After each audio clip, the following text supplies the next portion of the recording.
오래 사는 것도 중요하지만 건강하게 사는 게 더 중요한데요.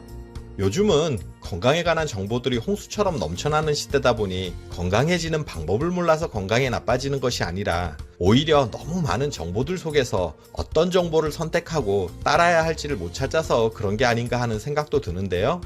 그래서 오늘은 현재 105세로 최고령 현역 의사로 활동하는 다나카 요시오 씨가 101세 때 출간한 나는 101세 현역 의사입니다에 실린 건강 비결을 여러분들께 소개해 드리려고 해요.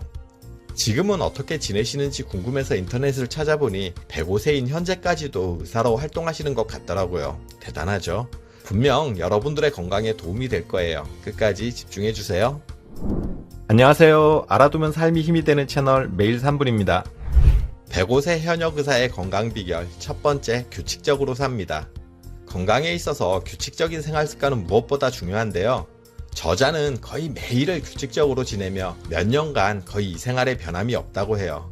이분의 하루 일상을 살펴보면요. 아침 6시 반에 기상해 침대에서 10분간 체조를 하고요. 7시부터 아침 식사를 하고 8시 조금 지나면 출근을 해요. 9시부터 진료를 시작해서 12시 반에 오전 진료를 마쳐요.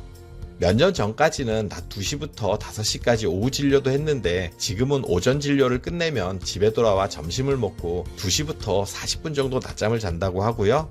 그 뒤로는 인터넷으로 일과 관련된 자료를 보거나 라인으로 지인들과 대화를 나눈다고 해요. 그리고 5시부터 30분 정도 산책을 하고 7시부터 가족과 그날 있었던 일을 이야기하며 저녁 식사를 하고요. 그 후 욕조에서 따뜻한 물로 피로를 풀고 10시 반쯤에 잠자리에 든다고 해요. 100세가 넘도록 현역으로 활동이 가능한 이유가 바로 이 규칙적인 생활 습관 때문이라고 얘기하는데요. 특히 규칙적인 수면과 식사는 건강하게 오래 사는데 필수적인 습관으로 건강을 진단하는 가장 기본적인 척도이기 때문이에요. 매일 정해진 시간에 잠자리에 들고 정해진 시간에 일어나면 교감신경과 부교감신경의 전환이 순조롭게 이루어져요. 규칙적인 생활 리듬이 깨지게 되면 자율신경의 균형이 무너지면서 건강에 이상이 생길 수 있거든요. 그리고 이런 상태가 지속되면 불면증에 걸리거나 다른 여러 질병을 유발하게 되는 거죠. 그리고 규칙적인 식생활을 할 경우에는 소화가 잘 되는데요. 소화가 잘 된다는 것은 먹는 것이 제대로 몸에 흡수가 되고 불필요한 노폐물을 잘 배출한다는 것을 의미해요. 음식물을 소화하는 과정에는 많은 에너지가 사용되기 때문에 생각 이상으로 몸에 부담을 주는데요. 규칙적인 식생활은 이런 부담을 줄여주면서 영양분이 더 잘 흡수되는 것을 돕기 때문에 건강에 좋은 거예요. 저자는 불규칙한 생활 습관은 시도 때도 없이 엑셀레이터를 세게 밟는 자동차에 비유해요. 이렇게 운전하면 자동차에 무리를 주는 것과 같이 몸에 부담을 주기 때문에 이것이 쌓이면 건강에 이상이 온다는 거죠. 105세 현역 의사의 건강 비결 두 번째, 티끌모아 태산. 저자는 무리하지 않고 작은 실천들을 꾸준히 하는 것이 건강 비법이라고 하는데요. 하루 10분이라도 몸을 유연하게 하는 체조를 하는 사람과 하지 않는 사람을 비교하면 5년, 10년 뒤 몸의 유연성에는 큰 차이가 날 거예요. 마찬가지로 10가지 종류 이상의 채소를 매일 섭취하는 사람과 그렇지 않은 사람을 비교하면 고혈압, 뇌졸중, 당뇨병, 암 같은 성인병의 발병 확률에서 큰 차이가 나는 거죠. 하루 10분간 스트레칭을 하느냐 하지 않느냐의 차이, 하루에 최소 100g을 먹느냐 먹지 않느냐의 차이는 하루라는 단위로 보면 별거 아니에요. 그러나 하루 10분씩 스트레칭을 10년간 지속하면 36,500분이나 스트레칭을 한 셈이 되고요. 하루 100g의 채소를 매일 먹는 것을 10년간 지속하면 무려 365kg이나 먹게 되는 결과인 거죠. 저자가 매일 아침에 5분간 하는 건강체조를 소개해 드릴게요. 1. 양팔로 두 다리를 감싸 안아 10초 정도 허리를 스트레칭합니다. 3회 반복합니다. 2. 두 다리를 90도로 구부려 들어 올려서 좌우 번갈아 바닥으로 기울입니다. 이때 상체가 돌아가지 않도록 양손으로 바닥을 짚어줍니다. 3. 두 다리를 90도 구부려 들어 올려서 자전거 페달을 밟듯이 좌우 다리를 공중에서 회전해줍니다. 좌우 각각 10회를 1세트로 이를 3세트 반복합니다. 두 다리를 수직으로 들어 올려서 벌렸다 오므리기를 5회 실시합니다. 이를 3세트 반복해주세요. 티끌모아 태산이라는 말이 있는 것처럼 하루하루는 사소한 차이지만 오랜 시간이 지나면 그 차이는 엄청나게 벌어지게 되는데요. 이렇게 사소한 건강 습관들을 매일 꾸준하게 실천하느냐 아니냐가 결국은 나이가 들수록 건강의 차이로 나타나는 거죠. 마찬가지로 음주나 흡연처럼 건강에 안 좋은 습관도 하루 이틀 한다고 해서 건강에 크게 문제가 되진 않아요. 하지만 이것이 5년, 10년 쌓이게 되면 역시 큰 차이가 되는 거죠. 105세 현역 의사의 건강 비결 세 번째, 채소 과일을 많이 먹자. 저자는 매일 아침에 7, 8가지의 제철 과일과 제철 채소를 소량의 물과 함께 갈아서 스무디로 먹는다고 해요. 스무디로 만들어 먹을 때는 불포화 지방산이 풍부한 올리브 오일을 한 스푼 같이 넣어서 먹으면 더욱 좋다고 하고요. 또 저녁에는 5가지 이상의 채소를 싱겁게 간을 해서 볶거나 삶아서 먹고요. 이렇게 과일과 채소를 충분히 먹게 되면 다양한 비타민과 미네랄, 식이섬유, 파이토케미칼 성분이 풍부하기 때문에 노화, 고혈압, 암, 동맥경화의 원인이 되는 활성산소를 억제해주고요. 콜레스테롤 수치를 낮추며 피부 미용과 변비를 개선하는 데도 효과적이라고 해요. 그렇다고 고기를 먹지 않는 것은 아니고요. 매일 일정량의 고기를 통해서 필요한 단백질을 섭취하는 것도 잊지 않는다고 해요. 그리고 저자는 간식을 피하라고 하는데요. 간식을 자주 먹으면 간식을 먹을 때마다 위산을 많이 분비시켜서 위에 과도한 부담을 주게 되는데요. 간식을 자주 먹게 되면 위가 쉴 틈이 없기 때문이에요. 많이 먹는 것도 아니고 기름진 것을 먹는 것도 아닌데 위장 상태가 좋지 않은 경우는 틈날 때마다 무언가를 먹고 있는 건 아닌지 살펴보세요. 번번이 섭취하는 간식은 필연적으로 위의 기능을 떨어뜨리기 때문인데요. 위장 기능이 안 좋은 사람들은 간식을 안 먹고 위장을 쉬게 해주는 것만으로 위장 기능이 개선된다고 해요. 105세 현역 의사의 건강 비결 네 번째, 등이 굽지 않도록 주의하라. 나이 들어 등이 굽으면 뇌에 피가 잘 들어가지 않기 때문에 집중력이 떨어지고요. 가슴이 안으로 오그라져서 심폐기능이 나빠지며 척추가 휘어져 자율신경 기능도 떨어져요.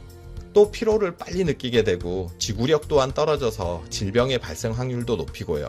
노화도 급격하게 진행이 돼요. 그렇다고 나이 들어 등이 구부정해지는 것을 완벽하게 피할 수는 없어요. 그리고 한번 굽은 등은 원래 상태로 되돌리기도 힘들고요.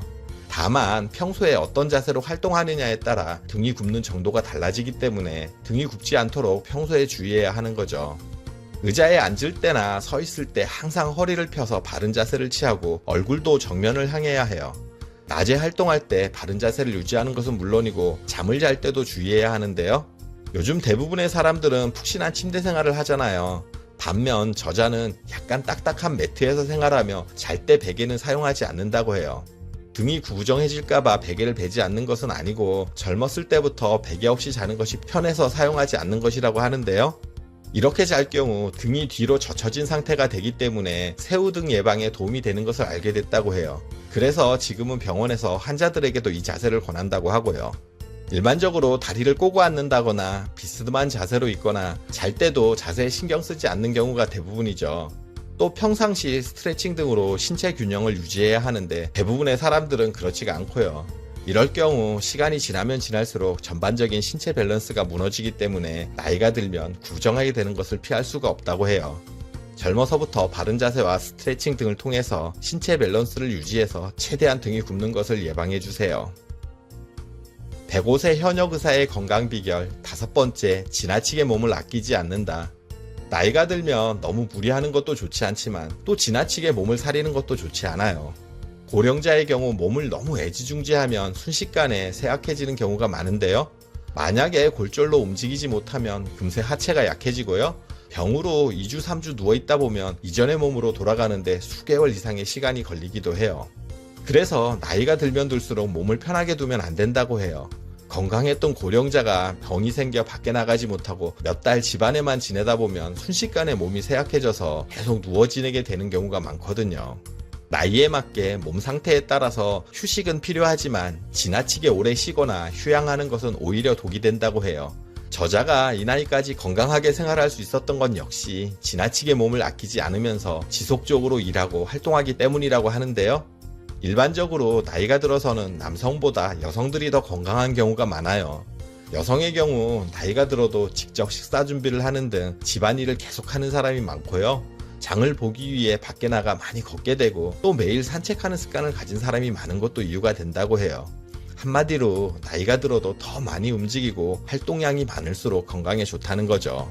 그러니 나이가 들었다고 집에만 있기보다는 밖으로 나가서 산책도 하고 사람도 만나고 봉사활동도 하고 취미활동도 하는 등 움직이면서 삶의 보람을 찾는 것이 중요하다고 해요. 105세 현역 의사의 건강 비결 6번째, 사람은 누구나 위기가 있다. 저자는 32살에 폐결핵으로 죽을 뻔했고요. 또 89세에 간암으로 죽을 위기를 넘겼다고 해요. 이처럼 항상 건강에 신경 쓰고 살았더라도 이런 위기는 올 수 있다는 거죠. 사람은 살다 보면 자신의 의지와 노력만으로는 극복하기 어려운 상황을 마주할 수 있는데요. 이렇게 인생의 벽에 부딪혔을 때 냉정함을 잃게 되면 어떻게 해야 좋을지, 어디서부터 손을 써야 할지 알 수 없게 돼요. 이렇게 자신이 할 수 있는 일과 할 수 없는 일을 구분하지 못하다 보니 할 수 없는 일에까지 무리하게 노력하게 되는 거예요. 그러다가 안 되면 이제 끝장이구나 하고 자포자기하게 되고 더욱 나쁜 결과를 맞이하게 되는 거죠. 저자는 2번의 큰 병을 경험했을 때 어쩌면 죽을지도 모르는 상태에서 어떤 치료를 선택해야 할까 고민한 뒤에 내가 할 수 있는 최선의 선택을 하고 나머지는 하늘에 맡겼다고 해요. 혹시 죽을지도 모른다는 생각도 했는데요. 최선을 다했기에 어떤 운명이 될지는 하늘에 맡기고 나니 오히려 투병 생활 내내 평온한 마음으로 보낼 수 있었다고 해요. 위기에서도 이런 평온한 마음을 유지하니 오히려 사는 길이 열리더라는 거죠. 사람은 살다 보면 누구나 한두 번 큰 위기를 맞이하지만 이때 내가 할 최선을 다한 후 결과는 하늘에 맡기고 편안한 마음가짐을 가지라는 거예요. 이것이 위기를 극복하는 비결이 될 수 있거든요. 105세 현역 의사의 건강 비결 7번째, 마음이 젊어야 몸도 젊어진다. 병은 마음먹기에 달렸다는 말이 있는데 정말로 그렇다고 해요. 저자가 지금까지 수많은 환자를 만나면서 마음가짐에 따라 병의 완치 양상이 완전히 바뀌는 예를 셀 수 없을 정도로 많이 봐왔다고 해요. 전문가가 봐도 완치가 어렵다고 판단되는 말기암 환자가 희망을 잃지 않고 긍정적으로 병과 마주해 기적적으로 완치되는 예도 있었고요. 반대로 조금만 치료에 신경 쓰면 좋아질 수 있는 환자가 지나치게 낙담해서 악화되는 예도 많이 봐왔다고 해요. 또 우리는 스트레스를 만병의 근원이라 해서 두려워하잖아요. 그런데 오히려 스트레스가 없는 상태를 오래 지속한 사람이 의외로 병에 걸리거나 일찍 사망하는 경우도 많다는 연구 결과도 있어요. 스트레스가 없는 삶, 즉 긴장감이 전혀 없는 생활은 삶의 의미를 본능적으로 추구하는 인간에게는 오히려 독이 될 수 있다는 거예요. 이런저런 문제와 부딪히고 그 문제를 맞닥뜨려 해결해가는 과정이 사람이 살아가는 과정이고 의미인 건데요. 미꾸라지가 있는 연못에 메기를 풀어두면 미꾸라지들이 메기에게 잡아먹히지 않기 위해 도망치려 더 열심히 헤엄치기 때문에 더욱 건강해진다고 해요. 이를 메기 효과라고 하는데요. 이처럼 살아가면서 약간의 긴장감을 주는 스트레스가 오히려 삶을 건강하게 한다는 거죠. 스트레스가 있는 것이 당연하고 스트레스를 느끼는 것은 살아있다는 증거다. 이런 마음가짐으로 살아가세요. 그리고 나이와 상관없이 젊은 마음가짐을 가지면 되는 거예요. 지금까지 책에 담긴 건강 비결을 제 나름대로 7가지로 요약했는데요. 사실 하나하나 내용은 우리가 다 아는 것들이에요. 결국은 아는 것을 실천하냐 아니냐가 중요한 거겠죠. 저도 쉽지 않은데요. 잘 실천할 수 있는 아이디어가 있으시면 댓글로 남겨주세요. 영상 끝까지 봐주셔서 감사드려요. 오늘 정보가 도움되셨다면 구독, 좋아요, 알림 설정 해주시고요. 더 유익한 영상으로 다시 찾아뵐게요. 저는 매일 3분 대표 큐레이터 송한결이었습니다. 늘 행복하세요.